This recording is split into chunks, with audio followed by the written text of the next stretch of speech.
Oke, last day di pagi hari. Rencananya hari ini aktivitasnya banyak yang outdoor, tapi lucunya adalah pada saat kita aktivitasnya banyak yang yang indoor malah panas. Sekarang pas lagi aktivitasnya banyak yang outdoor malah dingin. Tapi itulah tidak bisa dikontrol sama kita ya. Hari ini kita di Marina Barrage. Bangunannya yang belakang ini kayak stadion. Kalau dilihat dari sini, 1, 2 atasnya roof garden. 1, 2 ini bukan kantor, bukan juga restoran, tapi isinya semua pompa air. Nah, jadi sekarang kita lagi ada di jembatan yang menjadi salah satu sumber air untuk warga negara Singapura. Nah, jembatan ini nggak sembarang jembatan, nggak cuma kita bisa cross dari satu sisi dari barat sini ke Taman Marina yang ada di sana, tapi ini adalah sebenarnya bendungan. Jadi kalau bisa lihat detail di sebelah sini airnya warnanya kan biru ya, tapi di sebelah sini airnya warnanya hijau. Nah, lalu juga kalau lihat di bagian sebelah sana itu ada airnya yang goyang-goyang, dia posisinya lebih tinggi daripada air yang ada di sebelah kiri yang di sebelah sini ya. Nah, jadi ini adalah bendungan. Jadi air laut di situ ditampung sini. Nah, lama-lama dia jadi tawar atau enggak jadi air payau ya sebutannya. Dan itulah yang menjadi salah satu sumber air yang akan disuplai ke kota-kota di sini. Jadi biasanya sumber air kan kalau kita di Indonesia itu datangnya dari gunung gitu. Kenapa? Karena kita gunungnya banyak gitu. Jadi kalau kita tinggal sedot dari bawah 20 meter, 30 meter, 40 meter udah ketemu air. Nah, kalau di sini kayaknya sih nggak boleh peraturan itu, tapi dia menggantinya dengan reservoir. Kalau kita lihat peta Singapura, itu tuh memang hampir di setiap sisinya tuh selalu dimasuki sama anak sungai. Nah, nggak tahu apakah itu asli anak sungainya atau dibikin, tapi mau itu asli mau enggak, yang penting dari situlah semua sumber airnya mereka dapat dari laut, diendapkan, garamnya turun, airnya mulai payau, airnya mulai tawar, disuling lagi, dipakai minum gitu. Nah, Marina Barrage itu juga selain sebagai sumber air, yang kedua juga untuk sebagai flood control atau tempat mengkontrol banjir gitu ya. Jadi kalau kita lihat itu di bagian bawah itu tuh ada besi ya. Nah, jadi skenarionya gini, kalau misalnya di Singapura dia hujan badai, lebat nih, maka si air sungai ini kan dia bakal naik. Nah, tapi bisa jadi kondisi itu tuh air lautnya lagi surut. Jadi bisa jadi juga kondisinya bahwa di bagian yang sebelah kiri airnya lebih tinggi daripada yang sebelah kanan. Nah, kalau itu terjadi, maka si besi itu akan diturunkan. Sehingga air yang ada di tawar itu akan digeser ke laut. Kayak gitu. Nah, kalau misalnya lagi tinggi, yang bagian sebelah kanannya yaitu air lautnya lagi pasang, ya udah ini tutup aja segitu. Jadi ini kondisinya sama seperti saat ini, bahwa air lautnya akan lebih tinggi daripada air tawar ya, dan tidak akan dibuka. Kalau dibuka ya udah banjir gitu masuk ke sini. Nah, ini kalau nggak salah ke-15 salah satu reservoir yang ke-15 yang ada di Singapura, tapi yang paling atraktif gitu. Jadi kalau biasanya reservoir ya cukup aja dia cuma sebagai alat pompa sumber air. Nah, kalau ini selain jadi reservoir, jadi jembatan juga, jadi public atraksi juga jadi tempat olahraga. Nah, kenapa bisa jadi tempat olahraga? Karena ternyata di bagian di sini itu tidak ada gelombang yang cukup tinggi, sehingga airnya cenderung tenang gitu ya. Jadi di sini bisa dipakai canoeing atau enggak olahraga air sebagainya. Nah, kalau dilihat si sistem ini tuh sama persis seperti yang ada di Amsterdam, yang ada di Belanda. Jadi ini ngadopsinya sama, yaitu ini dibendung dulu, tutup dulu bagian lautnya. Nah, hanya bedanya kalau di Amsterdam ini nanti lama-lama jadi pulau. Kalau ini dia tetap dijadiin sungai kayak gitu. Nah, satu lagi kondisi bahwa kalau misalnya yang air dari luar ini masuk, yang ininya ketinggian gitu, yang akan mereka lakukan adalah mereka pompa. Makanya ada ruang pompa di balik sini. Dia pompa keluar kayak gitu ya, pompa keluar, dan kecepatannya tuh cepat banget. Kalau nggak salah tadi ada tulisannya bisa dalam 1 menit atau 1 jam gitu, 1 lapang bola air sebesar 1 lapang bola dia bisa pompa keluar. Nah, Marina Barrage itu diinisiasi oleh salah satu tanaman juntai, namanya Lee Kuan Yew, tahun 1900-an. Nah, tapi baru dilaksanakan tahun 2000-an dan baru selesai 2008 kalau nggak salah ya, atau 2005 gitu antara itu. Dan terbukti jadi pusat atraksi, jadi pengontrol banjir, juga jadi tempat wisatawan. Lalu apa ya? Ada yang mau ditanya lagi? Apa? Kalau pasti di Singapura banjir, Oh ya. ini gimana? Solusi dari pemerintah? Solusi. Kan dia setiap tahun banjir. Oh iya ya. Nah, itu dia kelucunya. Jadi walaupun Singapura sudah melakukan banyak hal untuk mengontrol banjir, tetapi apakah banjirnya hilang? Tidak juga. Ternyata setiap tahun dia banjir di Singapura ini, terutama kepada tempat-tempat yang cenderung rendah gitu. Maka apakah kehadiran Marina Barrage ini jadi useless?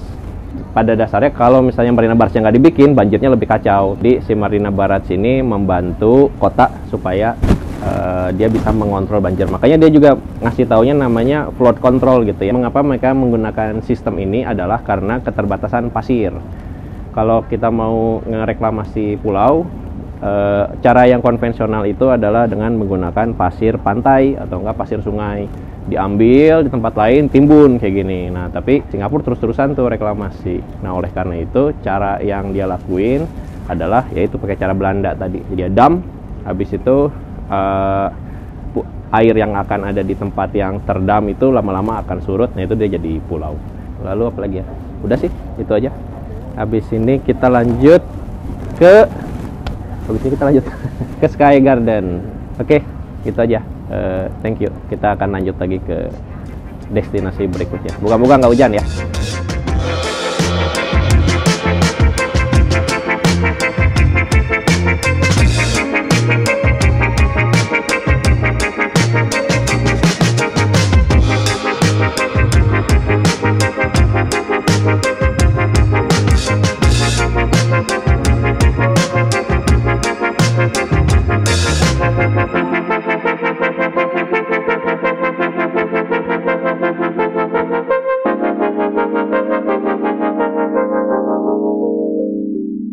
Ini kita lagi di Capita Spring, bangunannya yang dibikin sama Bjarke Ingels, Big Bjarke Ingels Group, sama salah satu konsultan dari Italia namanya CRA kalau nggak salah. Jadi ini adalah bangunan tertinggi di Singapura kedua, bangunan tertinggi di Singapura kedua, dan konsep utamanya adalah Garden City sebenarnya intinya gitu. Jadi tahun 2030 Singapura punya inisiasi untuk ngebikin kota yang super hijau, ramah tanaman dan ramah alam.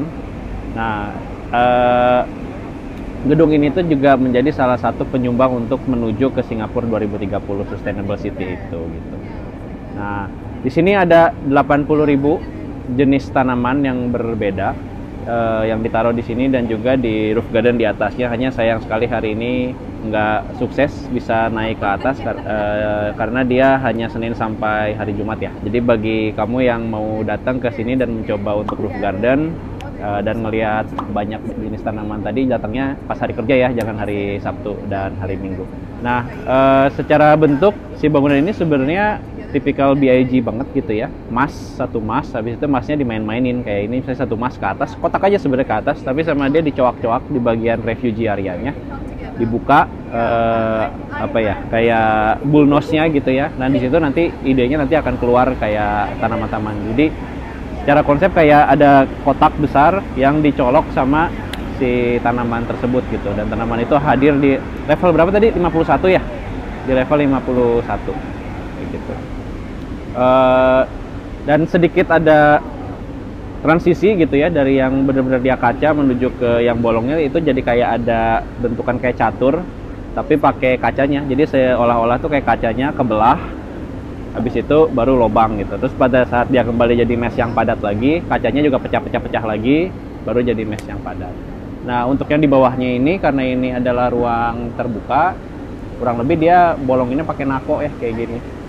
Jadi dia bahannya sih kalau kita lihat ini dia pakai perforated panel di bagian yang padatnya di antara bullnose, sedangkan yang terbukanya ini hanya nako biasa. Lucunya adalah walaupun ini bagian dari bangunan, tapi dia satukan area podium ini juga dengan pedestrian gitu. Jadi seolah-olah si hotel itu tidak ada border lagi antara pedestrian, antara jalan orang, jalan publik, dan juga bangunannya gitu. Ini kita lagi ada di pedestrian tapi ada di bawah bangunan.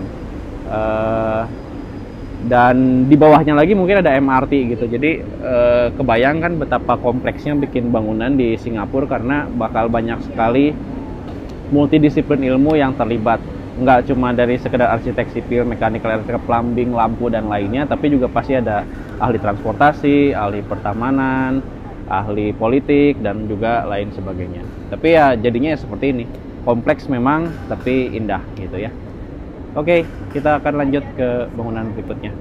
Thank you.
Oke, akhirnya sampai lagi hari ini pagi sekitar jam 9 hari Minggu.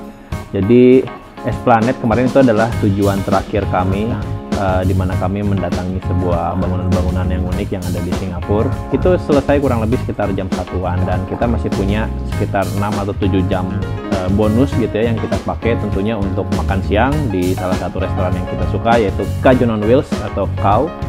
Dan beberapa sisa waktu sedikit lagi yang kita pakai buat ngisi koper kita, ngisi-ngisi lagi, karena tentu saja kalau kita ke Singapura pulang nggak boleh-oleh kan, kurang afdol gitu ya.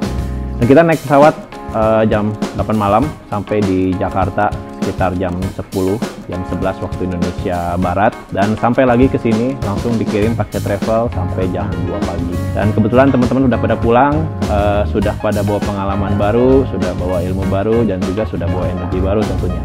Kau mau tahu nggak kira-kira teman-teman tuh sukanya bangunan apa atau bangunan apa yang paling berkesan? Kita lihat di video berikut ini ya.